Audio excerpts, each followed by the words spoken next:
Good morning student.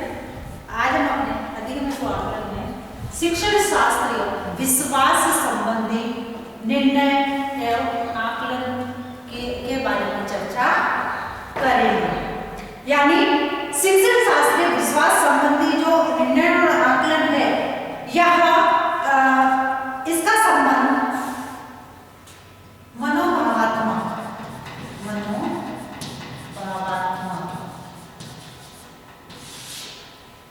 मनोभावात्मक जो पक्ष होते हैं उन पक्षों से संबंधित इसमें शिक्षण शास्त्रीय व्यवस्था के भावात्मक पक्ष जो हमारे भाव होते हैं,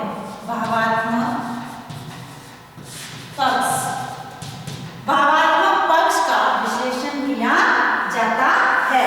इस प्रक्रिया में भी आकलन की आवश्यकता होती है, क्योंकि जब हम भावात्मक पक्ष का निर्णय करते हैं तो इस भावात्मक पक्ष में भी आकलन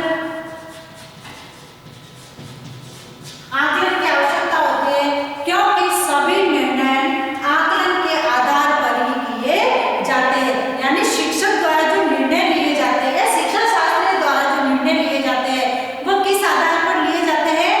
आकलन की प्रक्रिया के आधार पर निर्णय लिए जाते हैं। भावात्मक पक्ष के आकलन संबंधी प्रयोग तथा निर्णय की प्रक्रिया को हम विभिन्न बिंदुओं के आधार पर समझ सकते हैं। इसमें जैसे सबसे पहला जो निर्णय मनोभावात्मक, इसमें निर्णय आकलन की प्रक्रिया में सबसे पहला शिक्षण अधिगम प्रक्रिया, शिक्षण अधिगम प्रक्रिया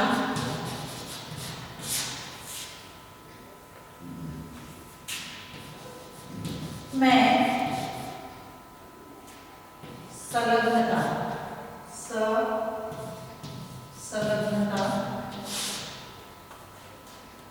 का आकलन,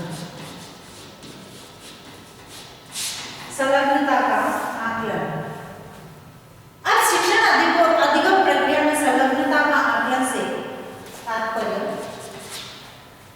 शिक्षण अधिगम प्रक्रिया की प्रभावशीलता के लिए यह आवश्यक माना जाता है। यानी शिक्षण शास्त्रीय विश्वास संबंधी जो निर्णय आकलन है, इसमें शिक्षण अधिगम प्रक्रिया में संलग्नता के अंतर्गत जो है शिक्षण अधिगम प्रक्रिया की प्रभावशीलता के लिए यह आवश्यक माना जाता है, क्योंकि इसके अंतर्गत शिक्षक और छात्र,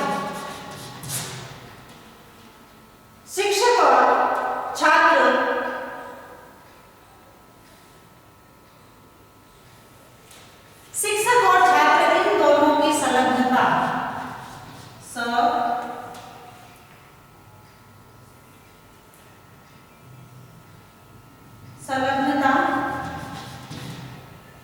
होनी चाहिए। यानी जब तक शिक्षण अधिगम प्रक्रिया में ये दोनों शामिल नहीं होंगे, ये दोनों संलग्न नहीं होंगे, कौन? शिक्षक और छात्र आपस में संलग्न नहीं होंगे, तब तक हमारी जो शिक्षण अधिगम प्रक्रिया है, वह शिक्षण अधिगम प्रक्रिया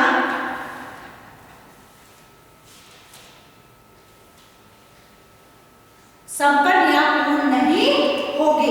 शिक्षक और छात्र दोनों की संलग्नता आकलन शिक्षक द्वारा अपनी योग्यता के आधार पर इसका आकलन किया जाता है।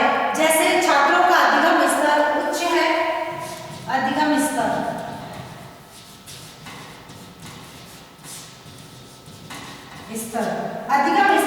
उच्च है तथा छात्रों द्वारा अपनी जो सहभागिता है, उस सहभागिता का किसमें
में संलग्नता एवं आकलन।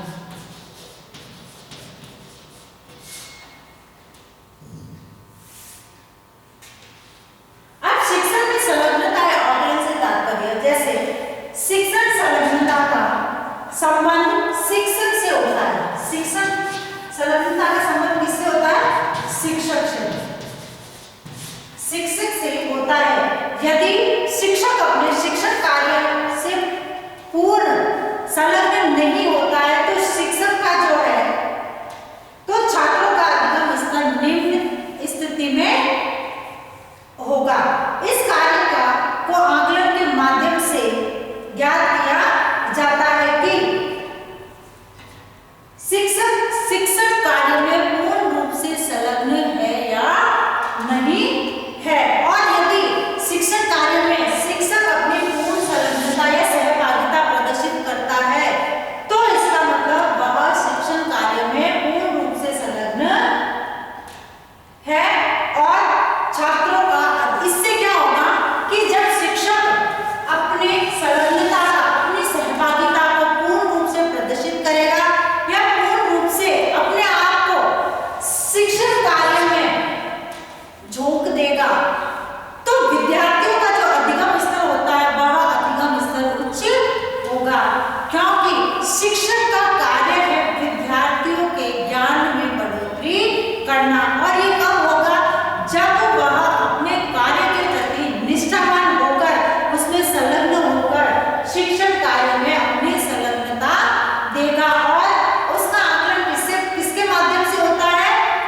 उसकी जो सहभागिता है उस सहभागिता के आधार पर शिक्षक का आकलन होता है कि उसने अपनी इसमें पूर्ण रूप से सहभागिता दी है या नहीं है, दी है। और यदि शिक्षक ऐसा करता है तो विद्यार्थियों का अधिगम स्तर उच्च तथा स्थायी बनता है। उसके बाद आता है तीसरा अपना शिक्षण व्यवसाय के प्रति समर्पण एवं आकलन। शिक्षण व्यवसाय के प्रति समर्पण एवं आकलन। अब इसमें शिक्षण व्यवसाय के प्रति समर्पण की स्थिति का आकलन भी शिक्षक स्वयं उसके कार्य जो होते हैं शिक्षक के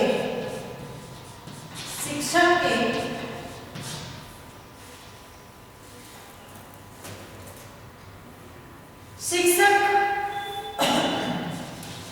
द्वारा स्वयं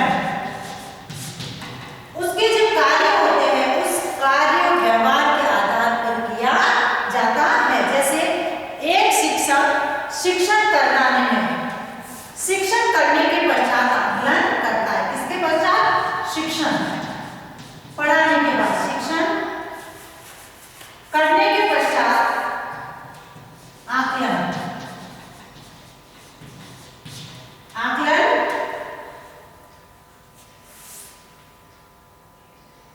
करता है। कुछ छात्रों का अधिगम स्तर क्या होता है? अधिगम स्तर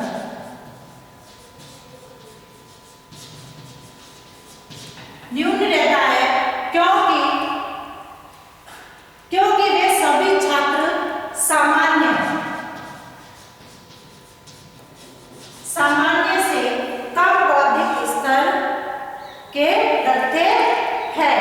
वह उन छात्रों के लिए विद्यालय समय निकाल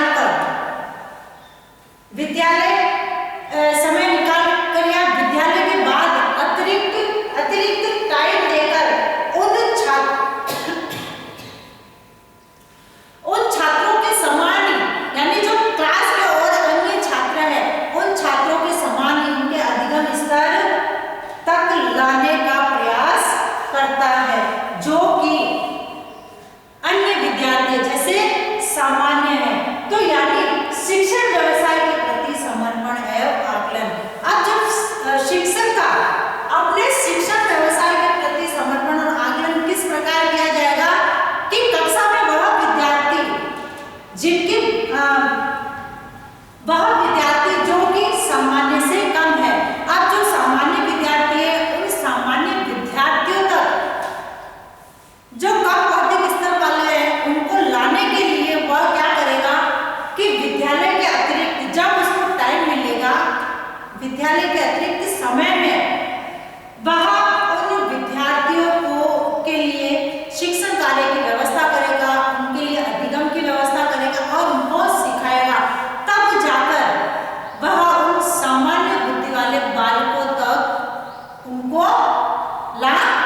सकता है। तो इस प्रकार शिक्षक का शिक्षण व्यवसाय के प्रति समर्पण एवं आकलन पर इस चीज का आकलन कब होगा, जब उसका रिजल्ट या मूल्यांकन सामने आता है, उसके परिणाम सामने आते हैं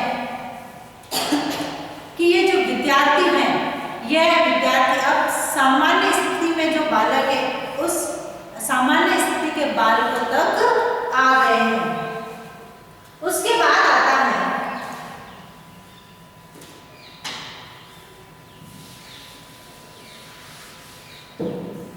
शिक्षण व्यवसाय के प्रति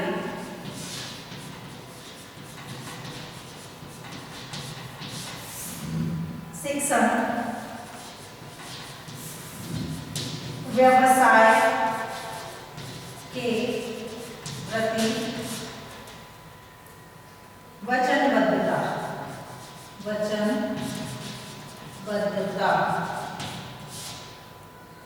एवं आकलन। अब इसमें शिक्षण व्यवसाय के प्रति वचनबद्धता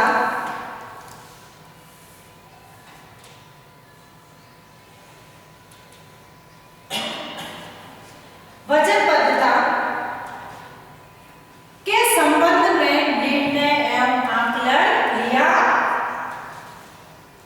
जाता है। जैसे यदि बात करें कि शिक्षक द्वारा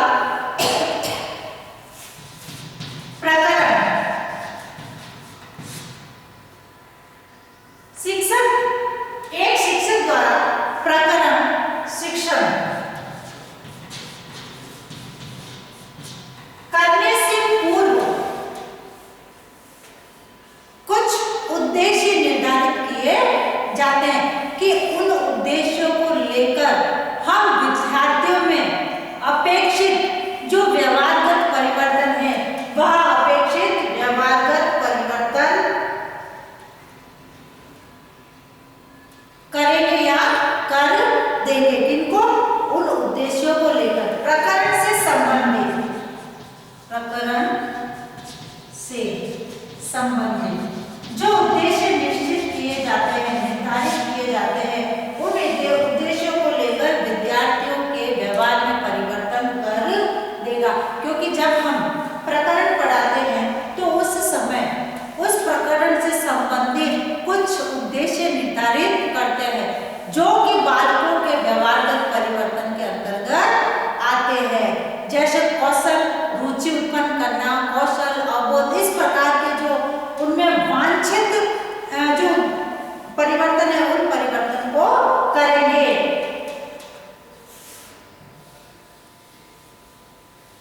एक योग्य कुशल शिक्षक द्वारा जब यह कार्य संपन्न किया जाता है, किसका अपेक्षित व्यवहारगत परिवर्तन का, तब आकलन के माध्यम से यह ज्ञात किया जाता है कि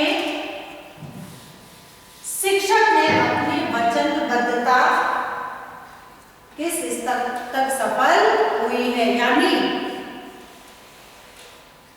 उसके जो परिवर्तन, जिन उद्देश्यों को लेकर उसने प्रकरण या टॉपिक तैयार किया था, वह उन उद्देश्यों को प्राप्त कर पाया है या नहीं कर पाया है। विद्यार्थियों में वह स्किल डेवलप कर पाया है या नहीं कर पाया है। इसलिए कहा है कि शिक्षण व्यवसाय के प्रति वचनबद्धता, यानी जब शिक्षक अपने किसी प्रकरण टॉपिक को पढ़ाता है तो उस उद्देश्य लेकर पढ़ाता है, उन उद्देश्यों के आधार पर वह यह चाहता है कि विद्यार्थियों में कुछ व्यवहारगत परिवर्तन आए, और ये परिवर्तन जब सामने आते हैं जब हम उसका आकलन करते हैं। उसके बाद आता है शिक्षक की जवाबदेही एवं आकलन।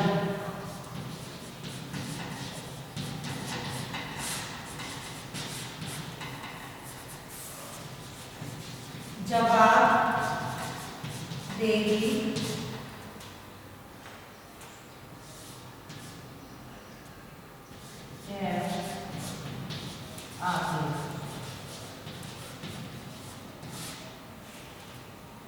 अब शिक्षक के प्रति जवाबदेही संबंधी निर्णय एवं आकलन के आधार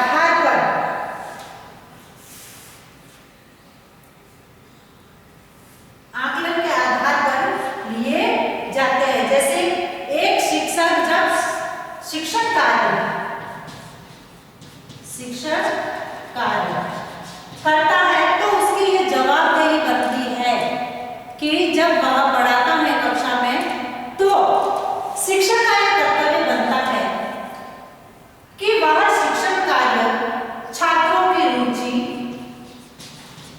उनकी योग्यता और उनका जो स्तर है उस स्तर के अनुकूल शिक्षण अधिगम प्रक्रिया उपलब्ध कराई जानी चाहिए। और इस प्रकार जब शिक्षक द्वारा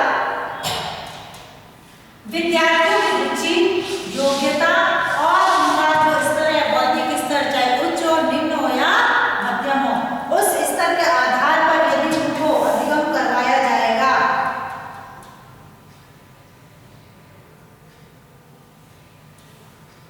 तो छात्रों का अधिगम स्तर उच्च होगा। क्योंकि शिक्षक क्या कर रहा है, शिक्षक विद्यार्थियों की रुचि के आधार पर, उनकी योग्यता के आधार पर और उनके स्तर के आधार पर शिक्षण कार्य करवाता है। और यदि ऐसा होता है तो उसकी जो जवाबदेही होती है उस जवाबदेही का निर्वहन कर रहा है, यानी अपनी जो जिम्मेदारी है वह जिम्मेदारी ठीक तरह से निभा रहा है। और यदि छात्रों का अधिगम स्तर, इससे क्या होगा, छात्रों का अधिगम स्तर उच्च होगा। और यदि छात्रों का अधिगम स्तर निम्न होता है तो इसका मतलब क्या होता है कि शिक्षक जो है अपनी जवाबदेही का निर्वहन ठीक प्रकार से नहीं कर पाता है। क्योंकि शिक्षक न तो विद्यार्थी की रुचि, उनकी योग्यता, उनके स्तर के आधार पर उनको शिक्षण कार्य नहीं करवा रहा है। उसके बाद आता है शिक्षण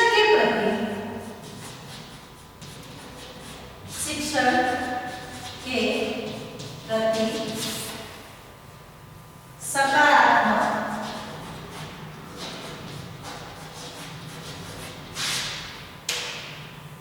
अभिव्यक्ति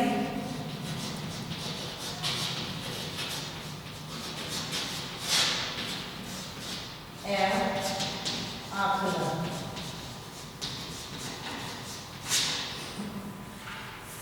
अब जो शिक्षण के प्रति सकारात्मक अभिव्यक्ति एवं आकलन करके ही शिक्षक के बारे में निर्णय लिया जा सकता है। जैसे उसका शिक्षण कार्य कितना प्रभावी है और शिक्षण कार्य के माध्यम से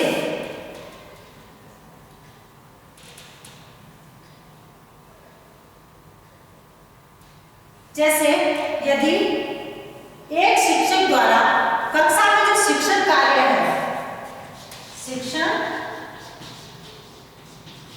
कार्य,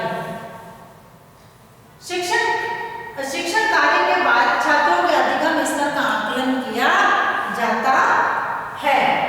तो अधिगम स्तर का आकलन करने के पश्चात इसके बाद शिक्षण करवाने के बाद इनके अधिगम स्तर का आकलन किया जाता है। तो न्यून अधिगम स्तर वाले, न्यून जो कम न्यून अधिगम स्तर वाले छात्रों के लिए नवीन शिक्षण विधियों द्वारा अधिगम करवाया जाता है। इस प्रकार शिक्षण कार्य को प्रभावी बनाने के लिए सभी प्रयास शिक्षक द्वारा किए जा रहे हैं। और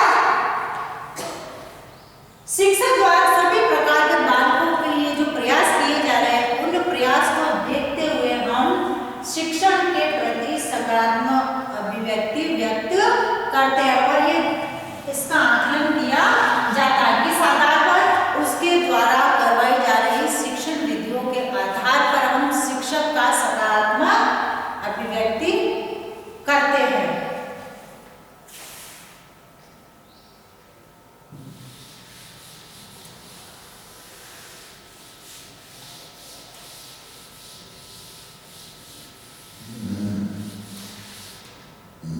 उसके बाद शिक्षण में आत्मविश्वास एवं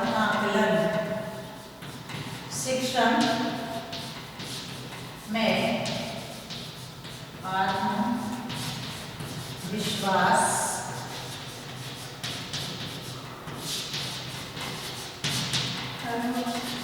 आकलन।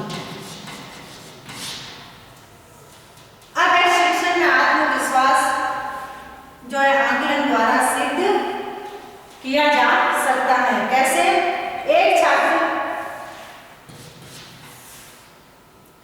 एक छात्र कक्षा में शिक्षण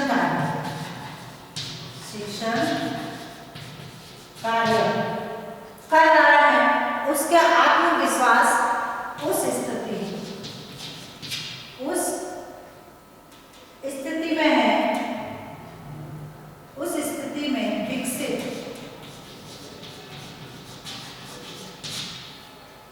होगा जब उसके द्वारा प्रमाणित यानी जो उसका जो आत्मविश्वास का आकलन हम कब कर सकते हैं? जब उसके द्वारा प्रमाणित जो शिक्षण विद्या है, शिक्षण विद्या किन शिक्षण विद्या को लेकर वो पढ़ाता है? शिक्षण विद्या शिक्षण अधिगम सामग्री, शिक्षण अधिगम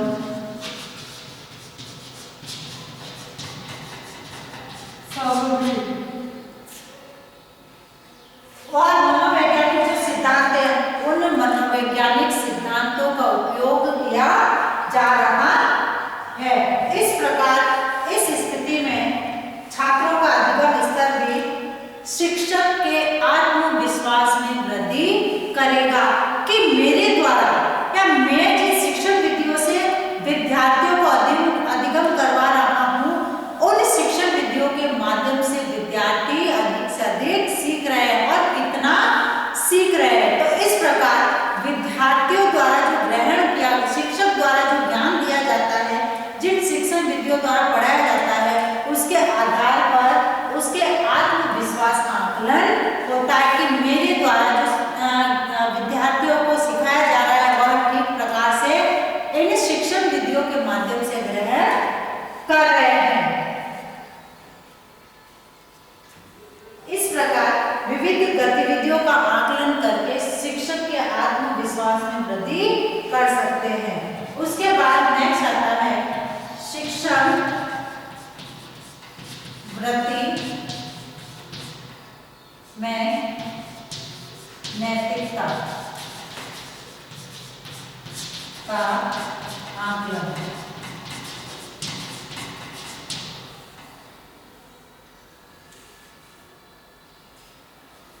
अब शिक्षण वृत्ति में नैतिकता का आकलन करके ही शिक्षक की कुशलता का सिद्ध हो सकती है।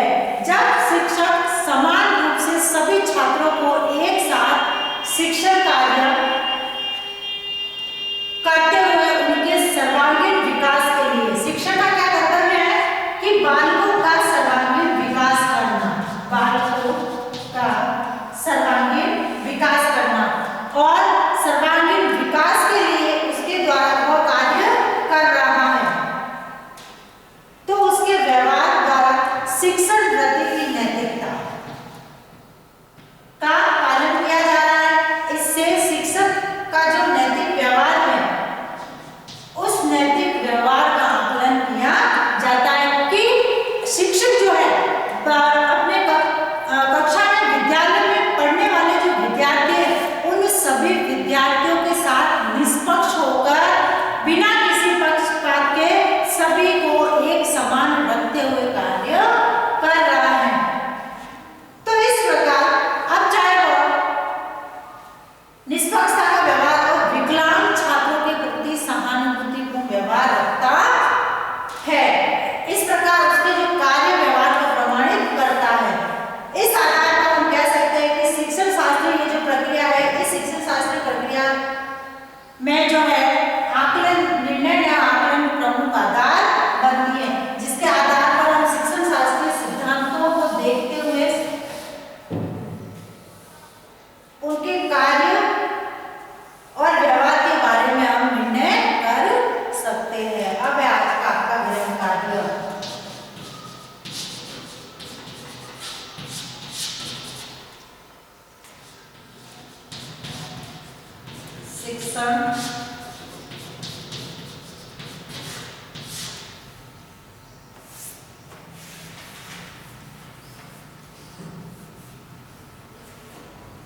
शास्त्रीय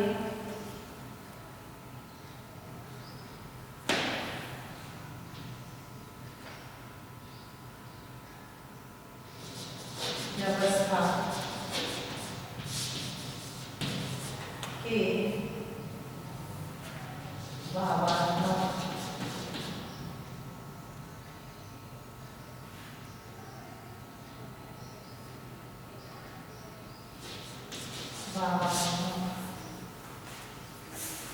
संबंधी